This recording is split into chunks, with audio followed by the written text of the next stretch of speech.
సర్పము జంతువులలో అత్యంత యుక్తి గలది.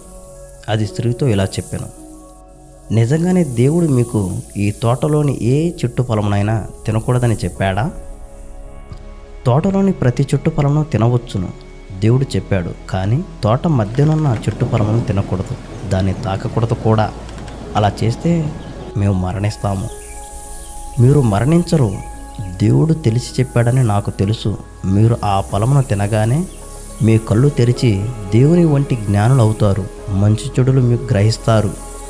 స్త్రీ ఆ చెట్టు ఫలము చూడగా అది తినడానికి ఎంతో మంచిదనిపించెను, జ్ఞానం పొందుటకు ఆకర్షణురాలై ఉండెను. అందుచేత ఆమె ఆ ఫలము తీసి తిని తన భర్తకు కూడా ఇచ్చెను. అతడు తినెను. తరువాత వారి కళ్ళు తెరవబడెను, వారి నగ్నతను గ్రహించారు. వారు అంజూరపు ఆకులతో వారి శరీరమును కప్పుకొనిరి, నడుమున కట్టుకొనిరి. తోటలో యెహోవా దేవుని స్వరము వినబడెను. దేవుడు మానవుని పిలిచెను, నీవు ఎక్కడ ఉన్నావు?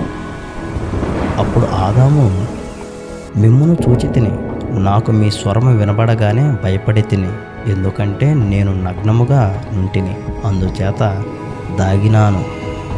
దేవుడు అడిగెను, నీవు నగ్నంగా నున్నావని నీకు ఎవరు చెప్పారు? నేను నిషేధించిన చెట్టు ఫలము తిన్నావా? అప్పుడు ఆదాము, నాతో ఉన్న ఈ స్త్రీ ఆ చెట్టు ఫలము తినమని ఇచ్చిన, నేను తిన్నాను. అప్పుడు దేవుడు స్త్రీతో అడిగాను, నీవు ఇది ఎందుకు చేశావు అని అడగగా, అప్పుడు స్త్రీ, సర్పము నన్ను మోసగించెను, అందుచేతనే నేను తింటిని.